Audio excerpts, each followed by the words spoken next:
All right, there we go. All right, let me switch this.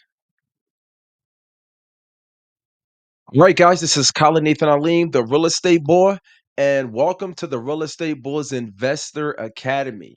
So, here, what I'm going to do is I'm going to be teaching people how to invest in real estate. All right. Um, I know there's gurus that make you pay thousands and thousands of dollars for this information, but we're not doing that. I'm not gatekeeping. I'm giving all this information out for free. So, who am I? Again, I'm Colin Nathan Alim, real estate boy. I'm a licensed real estate advisor or a real estate agent. I've been an agent since 2017, and I just want to help my people. I want to help my people invest in real estate because it really is a game changer. It's really a game changer. Most of people's wealth is caught up in real estate. Most of people's wealth is caught up in real estate. But the thing about buying a home and investing is that you can make a lot of money. You can make a ton of money. You could also lose a ton of money also. So if you don't know what you're doing and you jump out there, they will smack you. They will smack you down. Okay. So I want to prevent that as much as I can. And also, I do have a lot of people that come to me that want to invest, but they don't know the beginner's steps. And this is what I want to give 'em. I want to give them the beginner step. Okay. So this is our third class. Um, hey, what happened to my class? Hold on. Looks like they didn't update my classes on. Let me give me 1 second. Okay. I'm not gonna hold you guys too much. No, looks like they didn't update my classes, and that's fine. Okay. So what I just want to talk about is number one is in chapter one, what we talked about, and you can go through my videos and you can find this on my YouTube page where class chapter one and chapter two. In chapter one, we just wanted to get you focused to say, okay, am I looking, what type of investor do I want to be? Do I want to be the type of investor that buys and holds? Or am I looking to be the type of investor that's looking to flip? So we talked about that. We also talked about where the money is going to come from. Is the money going to come from cash? Is the money going to come from a loan? And if so, what does that loan look like? Is it something that I'm going to be moving in so then it can be owner occupied? Or is it going to be that I'm going to get a investor loan? So, or am I looking to get hard money? So we talked about that. So that was in class number one. In class number two, we talked about the location. Where are you going to invest in? Most people, you, the prudent thing is to start investing where you're at. But you may be, for example, in Orange County, California, which is county in California, a rich area in California. So it might not be feasible for you to get started there. But wherever you get started at, you really want to master that area. You want to know about that area. And before you can go on different websites, now you can really go on ChatGPT. You can go on ChatGPT and find out about the area's crime. You can find out about the demographics. You can find out about the South. You can find everything, all of this through artificial intelligence. Now, you want to verify the information, definitely, but you can find all this information if you go onto ChatGPT. Okay. So now we're into chapter three. Okay. So now where's the money? Where's this money that you're going to get? Because people say, oh, well, I'm broke. I don't have money. When I ask people about becoming an investor in real estate, that's the first thing they say is I don't have any money.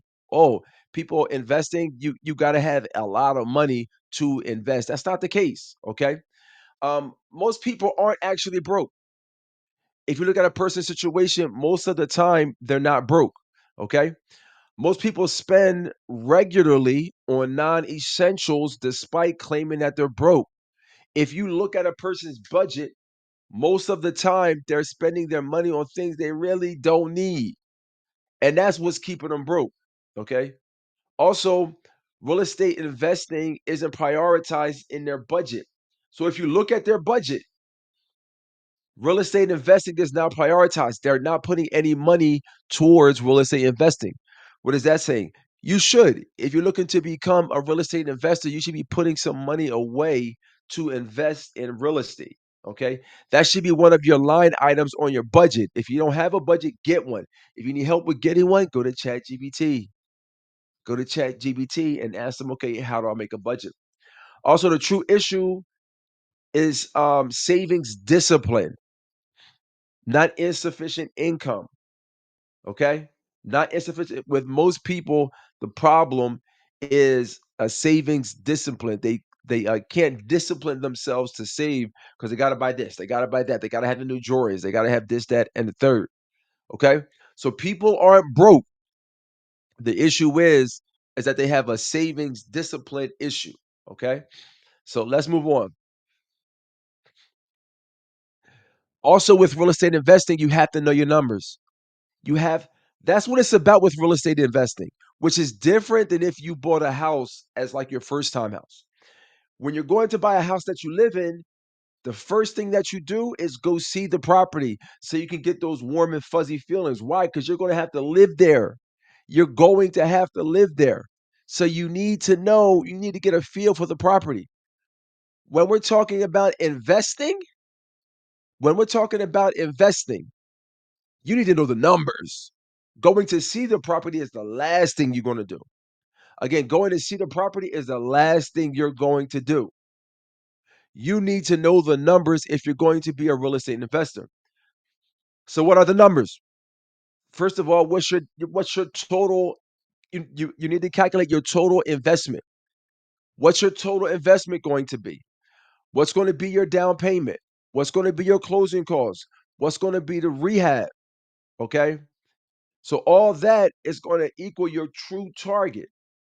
Also, you're going to have um, market metrics, okay? Uh, Base calculations on median home values in your target area. So you have the average where you take the numbers and then you divide it by, you add up and then take it, and then you divide it by the numbers that you took it from. But then you have the median. The median is what's in the middle, okay? So you may have a house that went for 100,000 and a house that went for 500,000, okay? But then you may have something in the middle. That's the median, okay? The median is what came in the middle. All right? So you want to know what's the median home price in that area, okay? And most people never identify their specific numbers and delay indefinitely, meaning that they don't get started. What a lot of people do is they put off learning the numbers. They never identified their specific numbers. And they just keep putting it off, putting it off, putting it off, putting it off, putting it off.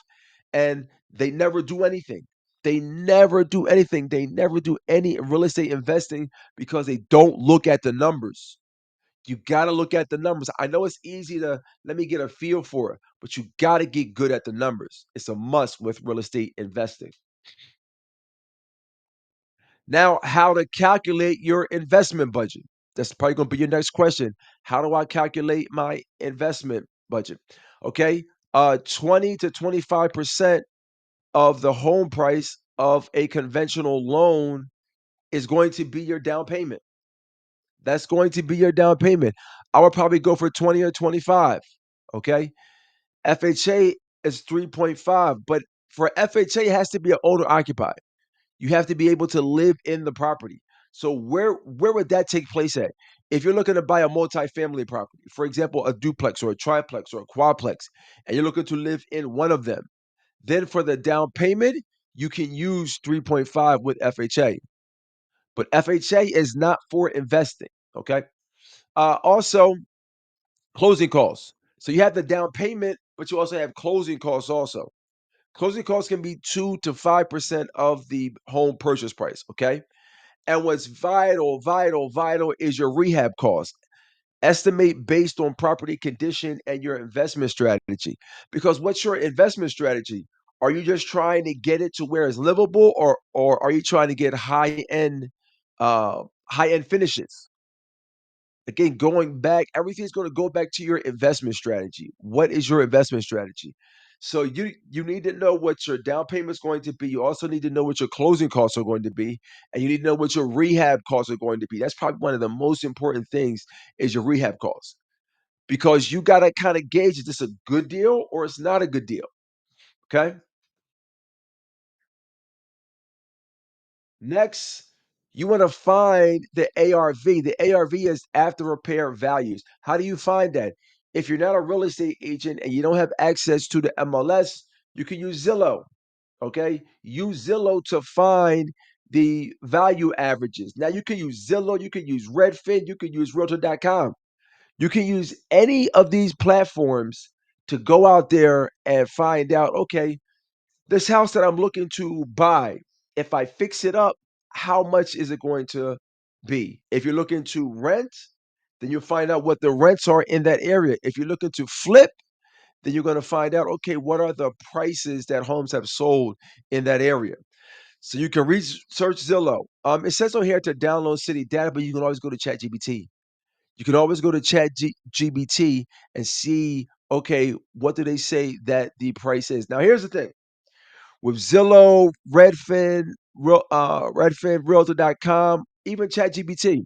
It is not an appraisal. I repeat, it is not an appraisal because none of those computer operated systems can go inside the house to see what the finishes are. What they're looking is the selling price of homes that look like that home. But where is it in the information that says, okay, this home has marble floor, but this one doesn't? It's going to take a human to make that call. Okay. So you want to apply the latest values, use the most recent month's average value for your calculation. So you want to use the freshest data possible. Okay. So, but you need to find out what the ARV is. You need to find out what the after repair value is. Okay because that's how much you're going to be looking to sell the property for if you're flipping. That's how much you're going to be looking to sell the property for. So if you buy the home at 100,000 and you know it's going to take you $100,000 for the rehab costs, then you're all in $200,000. Now, if you wanted to buy that home and let's just say that the price was $230,000, then you know it wouldn't make sense. You know it wouldn't make sense for you to buy that home. Now, if the price was $50,000, then you were like, okay, I might be able to do this. Okay. Uh, let's go to the next one. Define all income sources. Okay. Document all your monthly income streams, including side hustles. Calculate based on worst case monthly numbers. And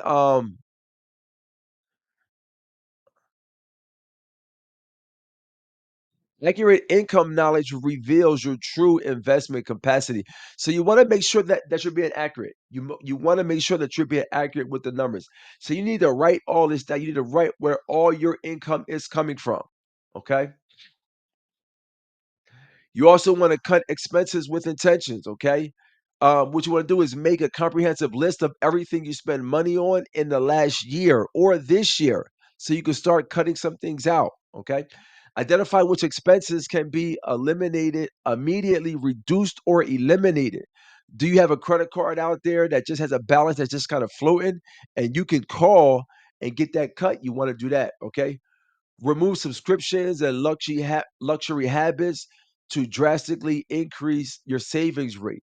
So if you do have some luxury habits like you go down to the beach every week or something like that, you want to stop it so that you can save for this time, okay? Increase your income creativity, okay? It says use weekends and evenings for additional income stream because you're trying to build as much money as you can. You're trying to build as much money as you can. It says, what would you do if you had to make uh, $10,000 quickly? Okay. And you want to make several different income sources or income streams. Okay. You could do that all day, every day, but you want to do that. So why? Why do you want to do that?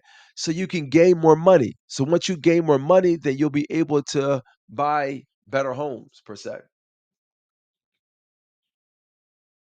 Also, you want to track your savings. Okay. You can use this formula: monthly income minus monthly expenses equals your saving rate. Okay. Um, Higher saving rates means faster path to property ownership. Okay. So if you save more, spend less, save more, you can go to your goal quickly. Okay. If you got to save up for the down payment. Okay. And constantly revisit and adjust based on your progress. All right. All right. So that's it. Not too much there. Are you ready for chapter 4? That was chapter 3. So we did chapter 1, chapter 2, chapter 3 again. I want this to be small so you can kind of get through them. Okay. I want these to be small. I want them to be quick hitting. So you don't have to sit there all day and be thinking, well, this I don't want to get on that call. It's going to be like an hour. No, we try to go 15 minutes, an hour. Okay. So again, you just want to make sure that you get all this information down and you write this stuff down because you want to find out where the money is that you can access to become a real estate investor. So if you are looking to invest, you can always contact me. Followkhalid.com. Again, www.followkhalid.com. This is Khalid Nathan Ali, the real estate boy. If you're looking to buy a home, sell a home, or invest in real estate, I got you. All right, guys. All right, guys, take care.